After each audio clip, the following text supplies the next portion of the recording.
Namun Nabi SAW lagi-lagi menunjukkan kebesaran hatinya dan kesabarannya. Nabi mengatakan, jangan, aku mengharapkan akan lahir dari punggung-punggung mereka orang-orang yang akan mencintai Allah dan Rasulnya, dan Allah dan Rasulnya pun cinta kepada mereka.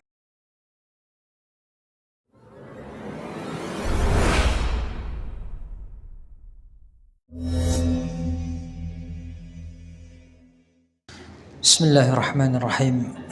Assalamualaikum warahmatullahi wabarakatuh. Innal hamdalillah nahmaduhu wa nasta'inuhu wa nastaghfiruh wa na'udzu billahi min shururi anfusina wa min sayyiati a'malina.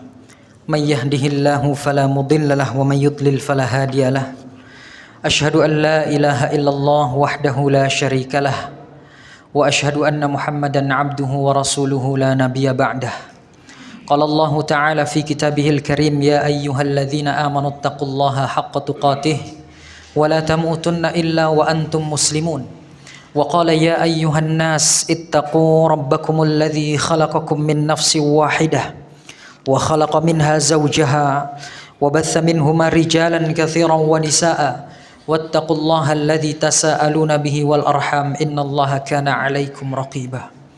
Wa qala ya ayyuhalladzina amanu taqullaha wa qulu qawlan sadida yuslih lakum a'malakum wa yaghfir lakum dhunubakum wa man yuti'illaha wa rasulahu faqad faza fawzan 'azima. Amma ba'du, fa inna asdaqal hadithi kitabullah wa khairal huda huda Muhammadin sallallahu alaihi wa alihi wasallam wa syarrul umuri muhdatsatuha fa inna kulla muhdatsatin bid'ah wa kulla bid'atin dhalalah wa kulla dhalalatin finnar.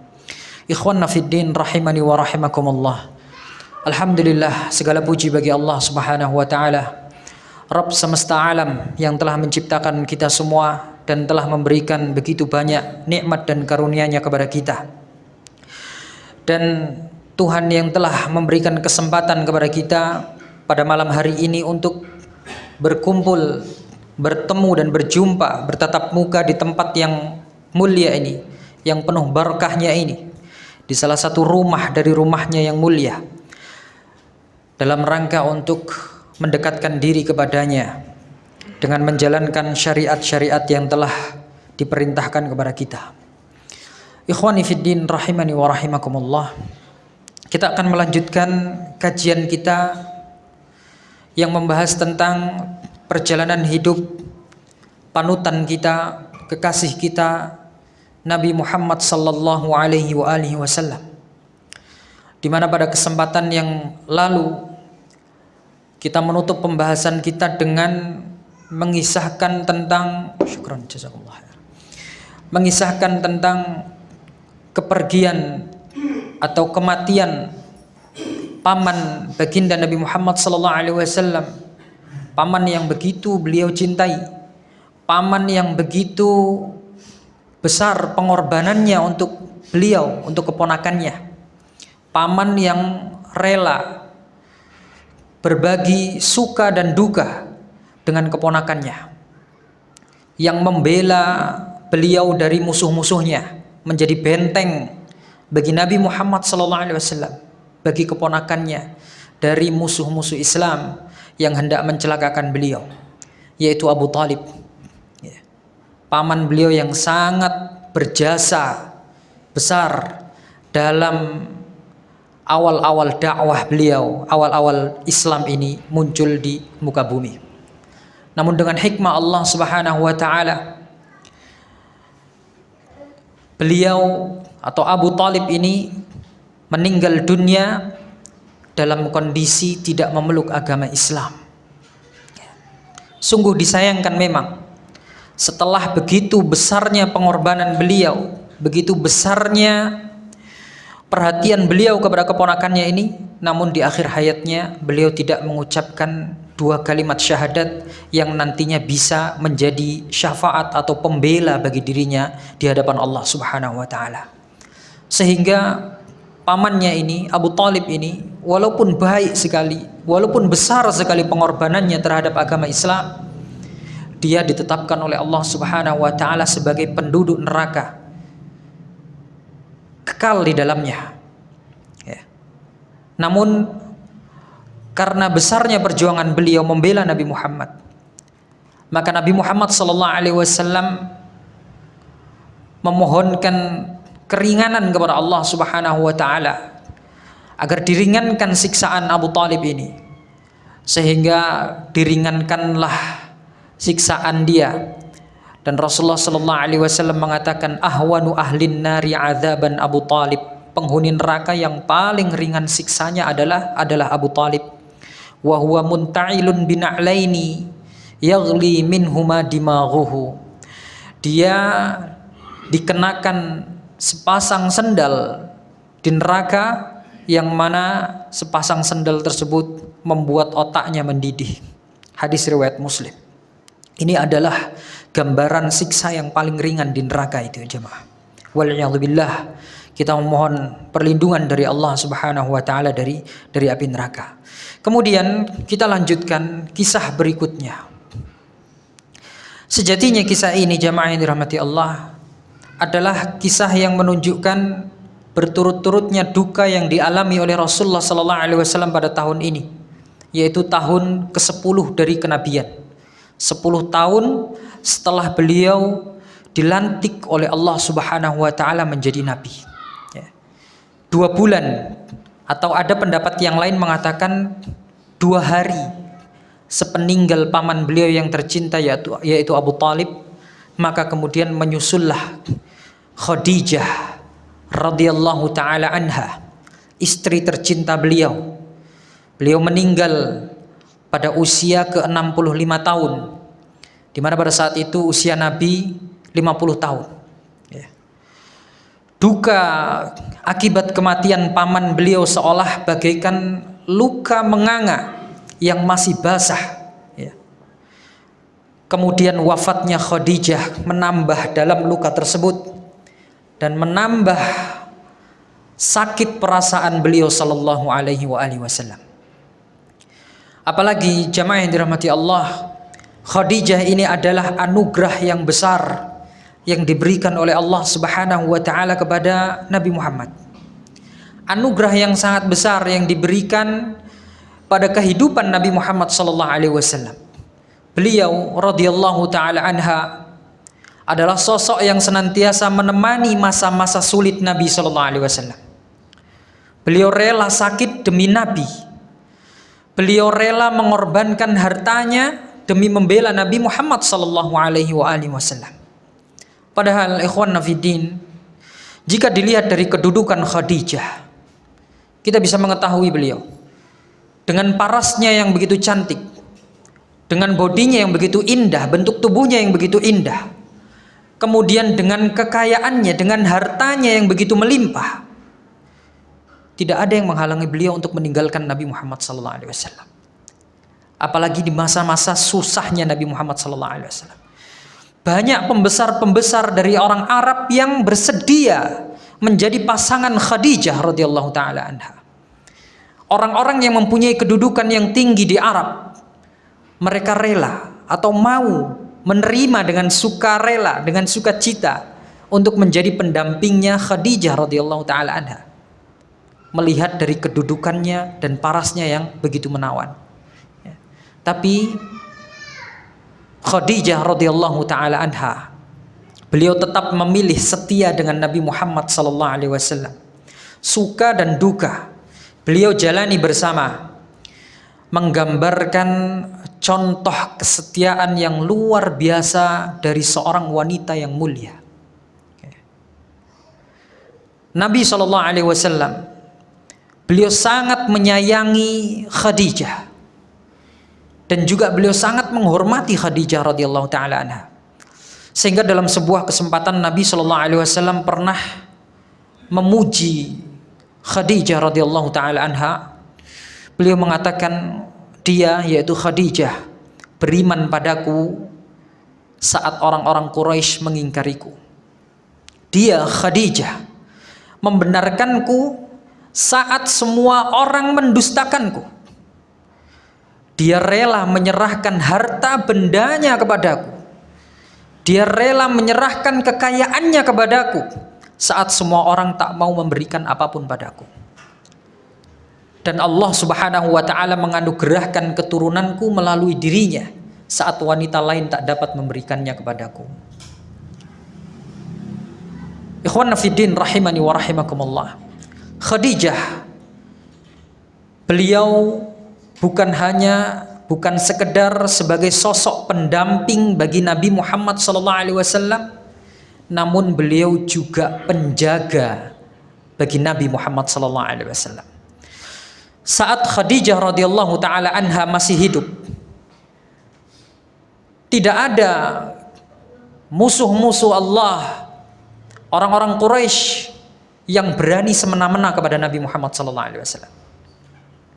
Melihat betapa tingginya derajat Khadijah ini, betapa tingginya kedudukan Khadijah di mata orang-orang Quraisy, sehingga beliau menjadi penjaga bagi suaminya, bagi Nabi Muhammad SAW. Dan beliau adalah wanita mulia yang dijanjikan surga oleh Allah Subhanahu wa ta'ala. Dalam sebuah hadis yang dibawakan oleh sahabat Abu Hurairah radhiyallahu taala anhu, dikatakan bahwa suatu ketika pernah Jibril alaihi salatu wassalam itu datang menemui Nabi Muhammad sallallahu alaihi wasallam, kemudian berkata, Jibril datang menemui Nabi dan Jibril menyampaikan kepada Nabi Muhammad, "Ya Rasulullah, wahai utusan Allah, akan datang sebentar lagi kepadamu Khadijah." Pada saat itu Khadijah sedang keluar. Kemudian malaikat Jibril menyampaikan, akan datang Khadijah kepadamu wahai Rasulullah dengan membawa hidangan makanan dan minuman. Jika nanti dia telah tiba, maka sampaikanlah kepadanya salam dari Tuhannya. Masya Allah. Allah Subhanahu wa ta'ala menyampaikan salam kepada Khadijah melalui Jibril alaihissalam. Disampaikan kepada Nabi Muhammad, sampaikan kepada Khadijah, kepada istrimu, bahwa dia mendapatkan salam dari Tuhannya, dari Allah Subhanahu wa ta'ala. Dan Tuhannya memberikan kabar gembira kepadanya. Sampaikan kabar gembira ini dari Tuhannya, bahwa dia akan memperoleh rumah di surga yang tidak ada hiruk pikuk dan keletihan di dalamnya. Hadis sahih diriwayatkan oleh Imam Bukhari di dalam kitab sahihnya. Ikhwan fiddin rahimani wa rahimakumullah.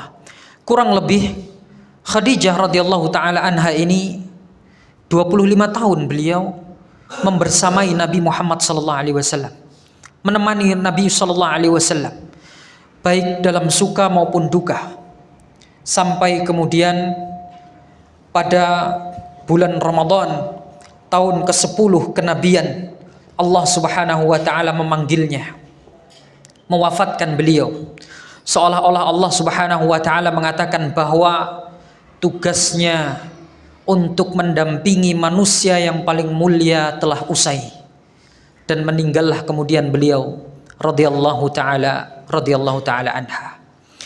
Ikhwan fiddin rahimani wa rahimakumullah. Kematian Khadijah dan Abu Talib, dua orang yang sangat berpengaruh sekali dalam kehidupan Nabi SAW ini, seolah mematahkan tameng perlindungan bagi Nabi Muhammad SAW. Karena memang selama ini dua orang ini yang menjadi penghalang bagi orang-orang Quraisy untuk menyakiti Nabi Muhammad. Maka ketika dua orang ini meninggal dunia, dua sosok orang ini meninggal dunia, seolah-olah tameng yang melindungi Nabi SAW itu patah. Maka sedari itu orang-orang Quraisy kemudian mereka mulai berani melancarkan gangguan-gangguan secara frontal kepada Nabi Muhammad SAW. Secara terang-terangan mereka mengganggu dan menyakiti Nabi Muhammad SAW. Bahkan di antara orang-orang kufar yang terkutuk itu, ada yang terang-terangan kemudian menaburkan pasir ke kepalanya Nabi Muhammad SAW.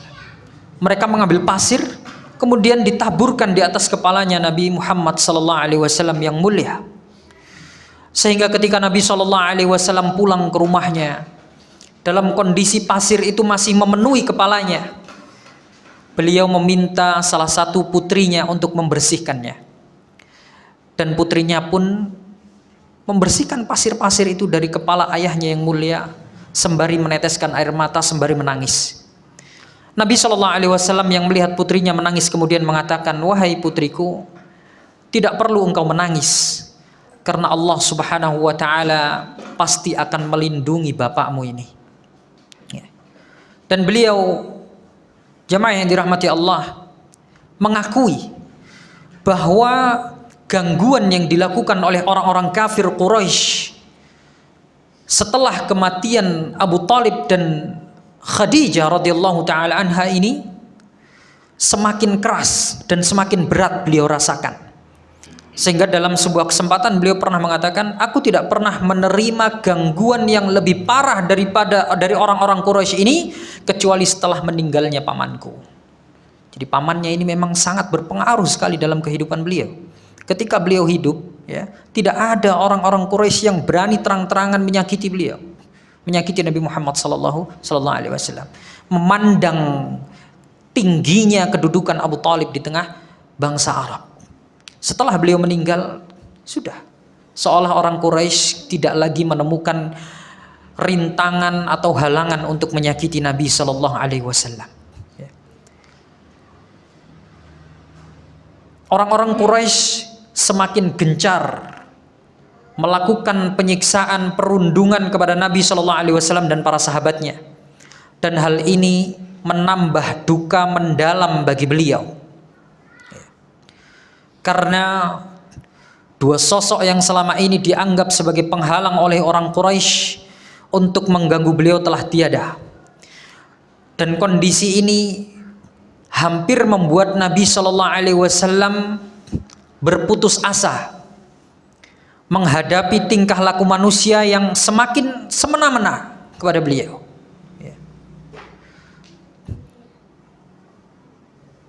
Dan juga gangguan-gangguan kepada Nabi Shallallahu Alaihi Wasallam dan para sahabatnya ini seiring bertambahnya waktu semakin berat, ya, semakin keras. Hari demi hari, pekan demi pekan berganti, dan kondisi orang-orang Quraisy semakin kejam kepada Nabi Muhammad SAW dan para sahabat-sahabatnya, sampai-sampai membuat sebagian para sahabatnya terpaksa untuk mengungsi, hijrah dari Makkah. Ada yang pergi ke Habasyah, ada pergi ke negeri-negeri yang lainnya. Ikhwan fiddin rahimani wa rahimakumullah. Nabi SAW pun demikian. Beliau tidak lepas dari kejahatan-kejahatan yang dilakukan oleh kaum musyrikin. Sehingga di tengah kesedihan yang menyelimuti jiwa Nabi ini, yang seolah mendung, yang menutup segala celah cahaya harapan bagi kehidupan beliau, maka kemudian Nabi Shallallahu Alaihi Wasallam teringat pada suatu tempat. Nabi Shallallahu Alaihi Wasallam ingat pada suatu tempat yang diketahui oleh Nabi Shallallahu Alaihi Wasallam terdapat banyak kerabatnya dari kalangan saudara-saudara ibunya, ya, yang kebetulan saudara-saudara ibunya ini menjadi pembesar pada tempat tersebut. Ditambah lagi, tempat tersebut diketahui oleh beliau adalah tempat di mana ibu dari buyutnya beliau berasal. Jadi Nabi Shallallahu Alaihi Wasallam punya buyut, ibu dari buyutnya beliau berasal itu dari tempat tersebut. Ya. Buyutnya Nabi Shallallahu Alaihi Wasallam adalah Hashim. Ya. Nah di sana ada seorang perempuan keturunan bangsawan dari kabilah Thaqif bernama Atikah bin Murrah. Beliau adalah wanita terhormat yang merupakan ibu dari buyutnya Nabi. Jadi Nabi SAW punya ayah namanya Abdullah, Muhammad bin Abdullah. Abdullah ini punya bapak namanya Abdul Muttalib. Abdul Muttalib ayahnya siapa? Hashim. Hashim ayahnya Abdu Manaf. Abdu Manaf istrinya adalah Atikah bin Murrah. Ya. Atikah bin Murrah, wanita mulia. Ya. Ibunya Hashim, ibunya buyutnya Nabi Shallallahu Alaihi Wasallam. Hashim adalah buyutnya Nabi Shallallahu Alaihi Wasallam. Dan Atikah bin Murrah dari tempat yang diingat oleh Nabi Shallallahu Alaihi Wasallam. Tempat tersebut bernama Taif. Ya. Di tengah kebuntuan Nabi Shallallahu Alaihi Wasallam di Makkah, ketika perundungan kepada beliau semakin keras dilakukan oleh orang-orang Quraisy, ketika beliau sudah merasa putus asa terhadap orang-orang Quraisy di Makkah, beliau putus asa untuk menyebarkan dakwahnya di Makkah. Beliau merasa bahwa nggak bisa, orang Makkah ini sudah nggak bisa lagi menerima syariat Islam. Sudah terlalu bebal mereka, sudah terlalu jahat, jiwanya sudah terlalu dikuasai oleh kebencian terhadap beliau, sehingga beliau apapun yang beliau sampaikan terhadap keindahan agama Islam itu mental semuanya oleh orang Quraisy ini. Maka di saat seperti itu beliau ingat suatu tempat, yaitu Taif. Tempat di mana di sana banyak keluarga beliau dari ibunya, banyak paman-paman beliau dari ibunya. Ya. Tempat yang beliau harapkan bisa membawa cahaya baru dalam dakwah Islam. Tempat yang beliau harapkan dapat mendapatkan pembelaan dari saudara-saudara ibunya, dari paman-paman beliau. Tempat yang beliau jadikan sebagai harapan baru untuk mengepakkan sayap dakwah beliau terhadap agama Islam ini. Sehingga kemudian beliau berangkat ke tempat tersebut, tempat yang dinilai oleh Nabi Shallallahu Alaihi Wasallam penghuninya mempunyai hubungan secara historis dengan beliau. Berangkatlah beliau pada bulan Syawal di tahun ke-10 kenabian, masih di tahun yang sama, tapi di bulan Syawal, 1 bulan setelah meninggalnya Khadijah. Jadi Khadijah meninggal pada bulan apa tadi? Pada bulan Ramadan. Pada bulan Ramadan. Nah, Khadijah meninggal pada bulan Ramadan. Kemudian sebulan setelah itu, yaitu pada bulan Syawal, karena kondisi kaum musyrikin semakin semena-mena kepada Nabi Shallallahu Alaihi Wasallam dan para sahabatnya, beliau memutuskan untuk pergi hijrah ke Taif dengan harapan-harapan itu tadi. Beliau melihat ada secercah harapan di sana, karena di sana banyak paman-paman beliau dari ibunya, banyak saudara, banyak ikatan kerabat kalau dilihat ditinjau dari historisnya. Walaupun beliau belum pernah ketemu, tapi dari sejarahnya di sana terdapat banyak keluarga beliau. Berangkatlah beliau ke sana pada bulan Syawal tahun ke-10 kenabian, atau kata para ulama bertepatan dengan bulan Juni 619 Masehi. Tahun 619 Masehi. Taif ini jamaah yang dirahmati Allah, jaraknya disebutkan oleh para ahli sejarah kurang lebih dari Mekkah itu sekitar 400 mil. Atau berapa kilometer kalau 40 mil, afwan. 1 mil kalau kita hitung, kita anggap 1 mil 1 kilo, ya berarti 40 kilometer lah jaraknya dari kota Mekkah. Dan beliau menempuh perjalanan itu dengan berjalan kaki. Beliau berjalan kaki karena ketika beliau ditinggal mati oleh paman beliau dan tinggal mati oleh Khadijah, kondisi beliau memang dalam kondisi yang sulit. Tidak seperti kondisi di awal-awal beliau ketika menikah dengan Khadijah, masih punya banyak harta. Khadijah pun hartanya masih banyak. Tapi setelah Nabi Shallallahu Alaihi Wasallam diangkat menjadi nabi, Khadijah berhenti menjadi pedagang. Nabi fokus berdakwah. Maka sisa-sisa harta yang dimiliki Khadijah semua diberikan kepada Rasulullah Shallallahu Alaihi Wasallam sebagai modal untuk dakwah. Habis. Ditambah lagi dengan peristiwa pemboikotan yang telah kita jelaskan pada kesempatan yang lalu. Hartanya habis semuanya. Nabi Shallallahu Alaihi Wasallam tidak memiliki harta yang begitu banyak, bahkan untuk tunggangan pun beliau tidak punya. Sehingga ketika beliau pergi ke Taif, beliau berjalan kaki. Beliau ditemani dengan pembantu beliau pada saat itu, yaitu Zaid bin Harithah radhiyallahu taala anhu ardhah. Beliau berjalan menuju ke Taif, melewati berbagai macam suku atau kabilah. Dan setiap kali beliau melewati satu suku, beliau selalu mendakwahkan agama Islam. Dan begitulah Nabi Muhammad SAW, suri tauladan kita. Beliau selalu mendakwahkan agama Islam dimanapun dan kapanpun, kepada siapapun, baik oleh kepada orang-orang yang beliau kenal maupun tidak beliau kenal. Setiap kali ada suku, setiap kali ada kabilah, beliau singgahi, beliau ajak mereka ke dalam agama Islam. Ya. Namun di antara suku-suku tersebut yang diajak oleh Nabi Shallallahu Alaihi Wasallam untuk memeluk agama Islam, tidak ada satupun yang menerima dakwah beliau. Dan ini menjadi ibrah bagi kita bahwa memang dakwah kepada jalan yang mulia ini, kepada agama Islam ini bukanlah jalan yang mudah. Dakwah ke dalam agama Islam ini adalah jalan yang sulit, karena agama Islam ini adalah perkara yang berat. Kata Allah Subhanahu wa taala, "Inna sanulqi 'alaika qaulan tsaqila."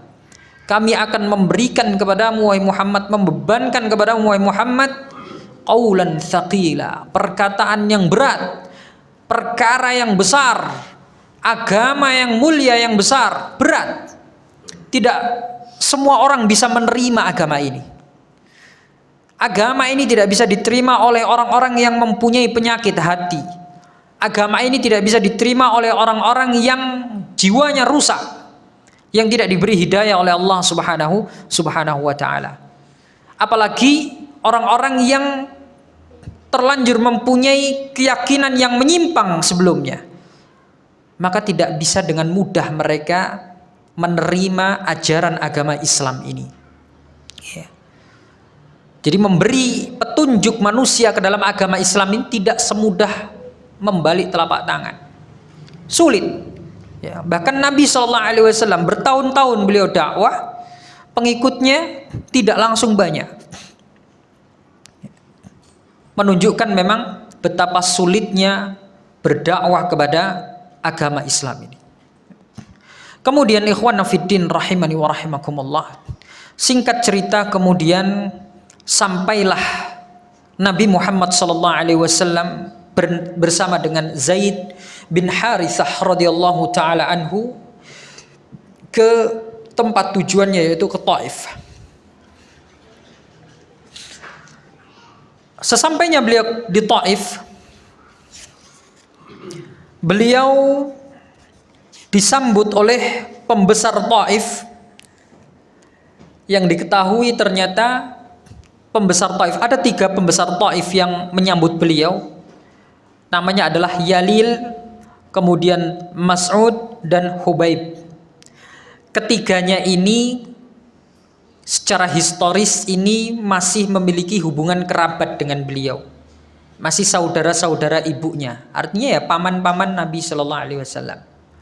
Dan mereka bertiga ini adalah pembesar-pembesar suku di Taif pada saat itu. Disambut Nabi Muhammad dan Zaid ini.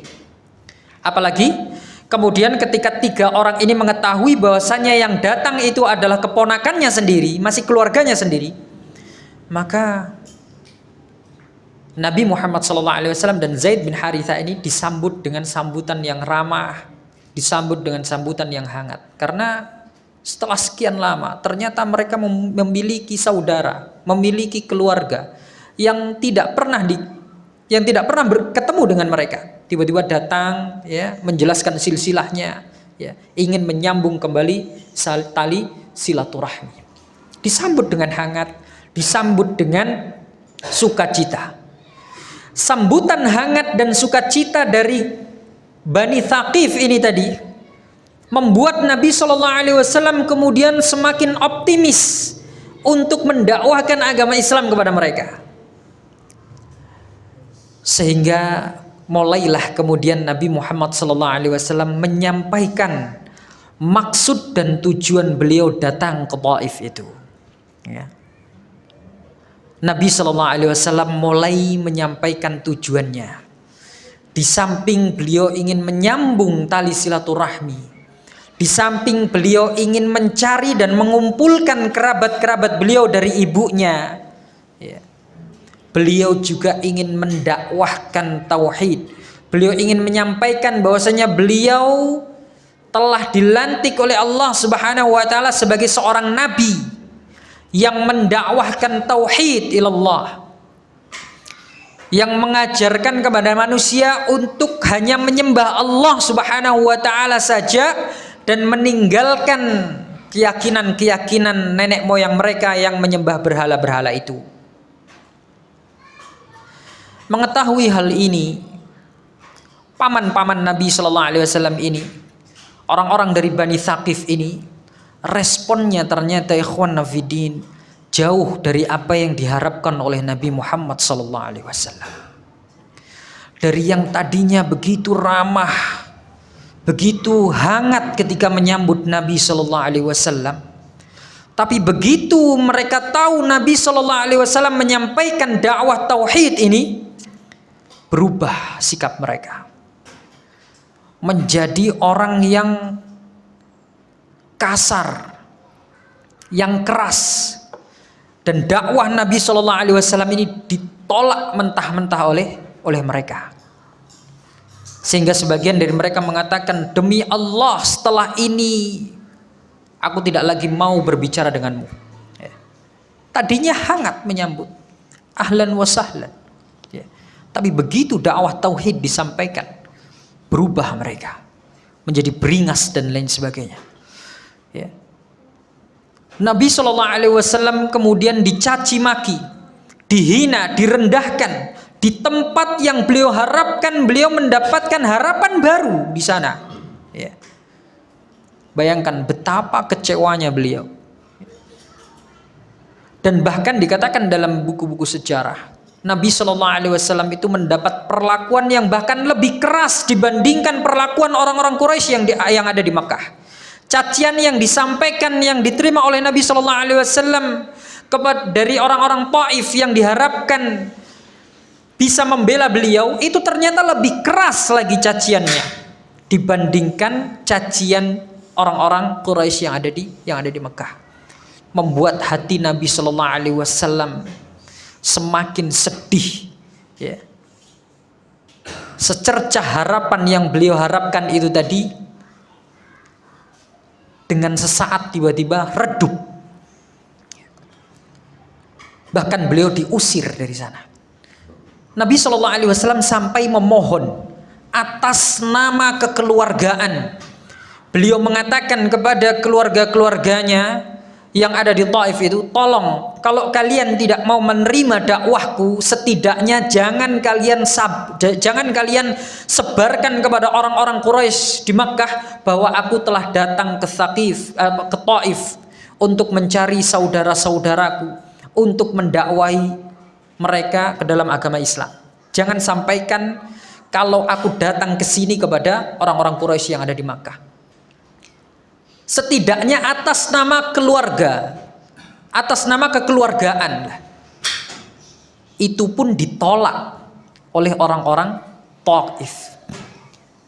Mereka nggak mau mendengarkan Nabi Muhammad SAW.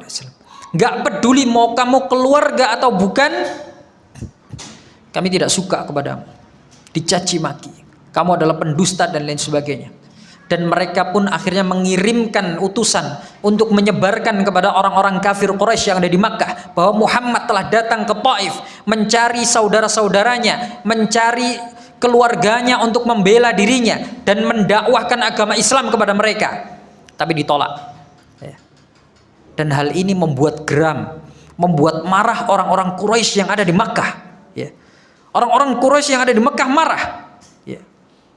Mereka merasa dilecehkan. Kurang ajar ini. Mereka menganggap ini sebagai kekurang ajaran.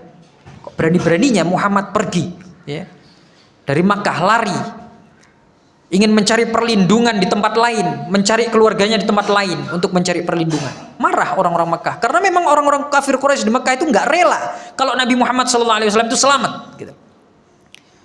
Sehingga orang-orang Quraisy yang ada di Mekah kemudian memutuskan, kalau gitu kita putuskan Muhammad kita usir dari Mekah. Jangan biarkan dia kembali ke Mekah. Dan berita ini kemudian sampai kepada Rasulullah SAW. Rasulullah SAW bermukim di Taif itu selama 10 hari, ya kawan. Selama 10 hari beliau di sana. Kemudian karena caci makian yang begitu pedas kepada beliau, beliau tidak tahan, bahkan beliau diusir, ya. Sehingga beliau terpaksa pergi meninggalkan kota Taif. Beliau meninggalkan kota Taif diiringi dengan caci makian. Karena pembesar-pembesar Taif menghasut anak-anak mereka dan budak-budak mereka untuk mengantarkan Nabi Muhammad keluar dari Taif, mengusir mereka dengan diiringi caci makian dan lemparan-lemparan batu. Jadi sepanjang jalan perjalanan beliau meninggalkan kota Taif itu, ya, yang mengantarkan kepergian beliau itu adalah caci makian dan lemparan batu dari budak-budak orang Taif, Bani Thaqif, dan juga anak-anak mereka. Dicaci maki, dikatakan orang gila, penipu, tukang sihir dan lain sebagainya, sembari dilempari batu sampai membuat urat mata kaki beliau itu pecah dan berdarah, mengeluarkan darah yang banyak, sehingga beliau berjalan dengan tertatih-tatih meninggalkan kota Taif itu. Dan Zaid bin Harithah menjadi pagar hidup bagi beliau, sehingga disebutkan tidak terhitung berapa jumlah luka yang berada di kepalanya Zaid bin Harithah, menunjukkan betapa besar pengorbanannya si Zaid ini. Beliau tidak mempedulikan rasa sakit dirinya, yang penting Rasulullah SAW selamat, dipeluk sambil berjalan meninggalkan kota Taif, ya. Dan terus diikuti oleh budak-budak dan anak-anaknya Bani Thaqif ini sembari melempari batu sampai di suatu tempat, ya, di suatu tempat yang bernama Qarnul Manazil. Namanya adalah Qarnul Manazil, ya. Tempat ini dekat dengan sebuah perkebunan, kebun anggur yang dimiliki oleh dua bersaudara namanya Utbah dan Syaibah. Jadi ada orang namanya Utbah dan Syaibah, ini punya kebun kurma atau kebun anggur, punya kebun anggur yang banyak, ya. Kemudian Rasulullah SAW berjalan sampai ke kebun anggurnya Utbah dan Syaibah ini, baru kemudian budak-budaknya Bani Thaqif dan anak-anak mereka ini berhenti melempari beliau dan kembali pulang ke Taif. Kemudian, ikhwan fillah rahimani wa rahimakumullah, Rasulullah SAW dengan tertatih beliau menghampiri sebuah pohon anggur yang dimiliki oleh Utbah dan Syaibah. Lalu beliau duduk di bawah rerimbunan pohon anggur itu. Pohon anggur kan menjalar itu, rimbun atasnya biasanya. Di bawah pohon anggur itu rimbun. Beliau istirahat di sana, mengistirahatkan badannya, mengistirahatkan jiwanya yang lelah karena berbagai macam musibah yang beliau hadapi. Di sana, ikhwan fillah rahimani wa rahimakumullah, beliau sembari melihat ke atas langit, ya. Beliau melihat di atas langit tersebut ada sekumpulan awan yang seolah-olah menaungi beliau. Ketika beliau melihat ke atas sambil merasakan sakit, luka dari lemparan-lemparan batu yang dilakukan oleh orang-orang tadi, beliau kemudian memanjatkan sebuah doa. Beliau mengatakan sebuah doa atau sebuah obrolan dengan Allah Subhanahu wa taala. Bukan obrolan yang berisi tentang penyesalan atau obrolan yang berisi tentang sakit hati beliau terhadap takdir yang beliau terima, bukan. Tapi lebih untuk meringankan beban perasaan beliau sehingga beliau curhat kepada Allah Subhanahu wa taala. Beliau menceritakan semuanya kepada Allah, dan begitulah seharusnya umat Islam. Ketika mendapatkan ujian dari Allah, kita tidak harus menyalahkan Allah Subhanahu wa taala. Itu merupakan ujian atas kesabaran kita, atas keimanan kita. Rasulullah sallallahu alaihi wasallam mengatakan sembari duduk Isya. Belum jam 7. Beliau duduk bersandar di bawah pohon kurma. Beliau mengatakan, Allahumma ilaika ashku dha'fa quwwati wa qillati hilati wa hawani 'alan nas ya arhamar rahimin. Ya Allah, duhai Tuhanku, kepadamu aku mengadukan kelemahan kekuatanku ini. Kepadamu aku mengadukan kekurangan siasatku dan kehinaanku di hadapan manusia. Wahai Zat yang Maha Pengasih lagi Maha Penyayang. Anta Rabbul Mustad'afin. Engkau adalah Tuhannya orang-orang yang lemah. Wa anta Rabbi. Dan engkau adalah Tuhanku. Ila man takiluni. Kemana lagi wahai Tuhanku engkau akan mengarahkan diriku? Kemana lagi engkau akan melangkahkan langkah kakiku? Kemana engkau hendak mengarahkan diriku ini? Ila ba'idin yatajahhamuni am ila aduwin malaktahu amri. Apakah kepada tempat yang jauh di sana engkau akan melangkahkan kakiku, atau kepada musuh yang akan menerkamku? Illam yakun bika alayya ghadabun fala ubali. Apapun itu selama tidak membuat engkau marah wahai Tuhanku, maka aku nggak peduli. Mau engkau gerakkan kakiku ini terus tanpa henti ke tempat yang jauh, aku nggak peduli. Atau mau engkau arahkan diriku ke tempat musuh yang siap menerkamku, yang siap menyerangku, aku nggak peduli. Asalkan itu semua tidak membuatmu marah wahai Allah. Artinya ini menunjukkan betapa besarnya keteguhan Nabi Shallallahu Alaihi Wasallam sebagai utusan Allah. Betapa beliau sudah menerima dan ridho serta ikhlas dirinya ini dijadikan sebagai utusan, sehingga beliau siap menerima apapun titah dari Tuhannya, walaupun ke tempat yang paling berbahaya sekalipun, selama itu tidak membuat Allah murka. Maka beliau mengatakan la ubali, aku nggak peduli, aku nggak mempedulikan diriku. Beliau mengatakan walakin afiyatuka hiya awsa'uli a'udzu binuri wajhikal ladzi asyraqat lahu dhulumat. Beliau mengatakan sungguh afiahmu yang engkau limpahkan kepadaku teramat luas, dan aku berlindung dengan cahaya wajahmu dari kegelapan, dari segala kegelapan. Wa saluha alaihi amrud dunya wal akhirati min an tunazzila bi ghadabak wa ayyuhalla alayya sakhatuk lakal utba hatta tarda wala haula wala quwwata illa bika. Aku berlindung dengan cahaya dari wajahmu yang menyinari segala kegelapan, dan karenanya urusan dunia dan akhirat menjadi baik, agar engkau tidak menurunkan kemarahanmu kepadaku atau murkamu kepadaku. Engkaulah yang berhak menegurku wahai Tuhanku hingga engkau ridho kepadaku. Tidak ada daya dan kekuatan selainmu. Ikhwan fillah rahimani wa rahimakumullah. Segala bentuk ujian dan cobaan yang diberikan oleh Allah Subhanahu wa taala kepada Nabi Muhammad, itu beliau tidak menganggap sebagai kemurkaan Allah terhadap dirinya, dan beliau tidak marah kepada Allah Subhanahu wa taala atas segala ujian dan cobaan yang beliau hadapi, yang beliau atas takdir yang beliau terima.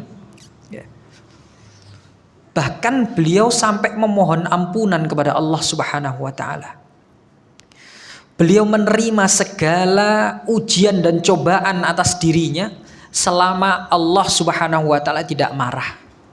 Silahkan ya Allah, engkau lakukan apapun kepadaku, aku terima, asalkan engkau ridho kepadaku, asalkan engkau ikhlas kepadaku. Dan inilah jamaah yang dirahmati Allah, ibrah yang bisa kita ambil dari beliau. Betapa besar kesabarannya, ya. Di mana banyak saudara kita saat ini, atau bahkan mungkin kita sendiri, kami sendiri, ketika diuji oleh Allah Subhanahu wa taala dengan ujian sedikit saja, mengeluhnya luar biasa. Bahkan di antara kita mungkin kemudian ada yang menganggap Allah Subhanahu wa taala itu nggak adil. Allah itu nggak adil, Tuhan itu nggak adil. Ya. Allah itu bahkan waliyadzubillah ada yang menganggap Allah itu nggak ada. Kalau Allah ada, mana buktinya? Ketika aku sedang dalam kondisi terpuruk, sedang dalam banyak masalah dan lain sebagainya, dan aku memanggil-manggil Allah, mana Allah nggak memberikan bantuan kepadaku dan lain sebagainya. Itulah yang dilakukan oleh sebagian manusia pada saat ini. Ya. Padahal kalau kita melihat Nabi Shallallahu Alaihi Wasallam, belum ada apa-apanya ujian yang kita alami dibandingkan ujian yang diberikan kepada Nabi Shallallahu Alaihi Wasallam. Dan Nabi tidak pernah mengucapkan kalimat-kalimat seperti itu, namun justru sebaliknya. Nabi Shallallahu Alaihi Wasallam rela kepada Allah Subhanahu Wa Taala atas ujian-ujian yang ditimpakan kepada beliau. Asalkan Allah nggak marah, asalkan engkau nggak marah ya Allah, asalkan engkau ridho ya Allah, silahkan engkau perlakukan apapun terhadap diriku. Begitu yang dilakukan oleh Nabi Shallallahu Alaihi Wasallam, dan beliau mengucapkan hal itu dalam kondisi setelah mengalami ujian bertubi-tubi. Pamannya meninggal, Khadijah meninggal, istrinya tercinta meninggal. Saat beliau mengharapkan suatu kebaikan dari keluarganya, ternyata kenyataan yang beliau dapatkan tidak sesuai dengan harapan. Bahkan rasa sakit yang beliau dapatkan. Tapi beliau tidak mencela Allah, bahkan beliau tetap memuji Allah Subhanahu wa taala. Kemudian setelah beliau berdoa seperti itu, beliau melihat ke langit, ke awan yang seolah-olah menaungi beliau itu tadi. Beliau melihat ada sosok Jibril alaihi salatu wassalam di sana. Dia datang menemui Jibril datang menemui Nabi Shallallahu Alaihi Wasallam dan mengatakan, wahai Rasulullah, wahai Muhammad, Allah telah menyampaikan kepadaku dan telah melihat segala apa yang diperbuat oleh orang-orang itu kepadamu, dan Allah telah mengizinkan kepada malaikat penunggu gunung itu, jikalau engkau mau, engkau bisa berbuat apapun kepada mereka. Tak lama setelah itu malaikat penjaga gunung itu datang kepada Nabi Muhammad. Dia mengatakan, wahai Rasulullah, Allah telah memberikan izin kepadaku, jika engkau berkenan, aku akan menimpakan gunung ini kepada penduduk negeri tersebut, kepada penduduk negeri yang telah membuat engkau kecewa, yang telah membuat engkau merana, engkau bersedih dan lain sebagainya. Tinggal bilang saja, kalau engkau mau, iya, aku lemparkan gunung ini kepada mereka, aku timpakan gunung ini kepada mereka. Namun Nabi Shallallahu Alaihi Wasallam lagi-lagi menunjukkan kebesaran hatinya dan kesabarannya. Nabi mengatakan, jangan. Aku mengharapkan akan lahir dari punggung-punggung mereka orang-orang yang akan mencintai Allah dan Rasulnya, dan Allah dan Rasulnya pun cinta kepada mereka. Akhirnya tidak jadi ditimpakan gunung kepada mereka. Dan inilah ikhwan fiddin rahimani wa rahimakumullah, kesabaran yang dimiliki oleh Rasulullah Sallallahu Alaihi Wasallam yang seharusnya dicontoh oleh umatnya, ya, yang harusnya diikuti, karena Nabi Shallallahu Alaihi Wasallam diutus, dijadikan sebagai uswatun hasanah, sebagai qudwah yang baik, dan kita bisa mencontoh kesabaran beliau itu. Wallahu taala alam bisawab. Ini kiranya apa yang bisa saya sampaikan kepada kesempatan yang berbahagia ini.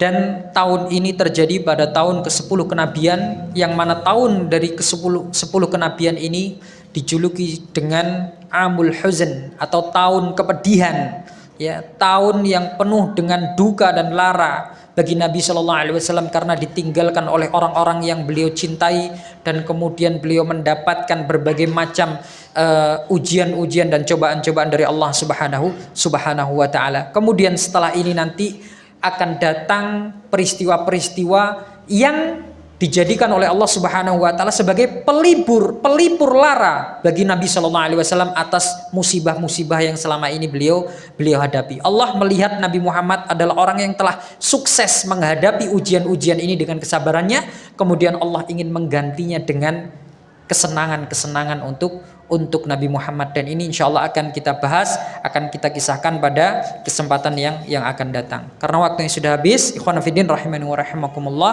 kita akhiri kajian ini dengan doa kafaratul majlis. Subhanakallahumma bihamdika asyhadu an la ilaha illa anta astaghfiruka wa atubu ilaik. Wassalamualaikum warahmatullahi wabarakatuh.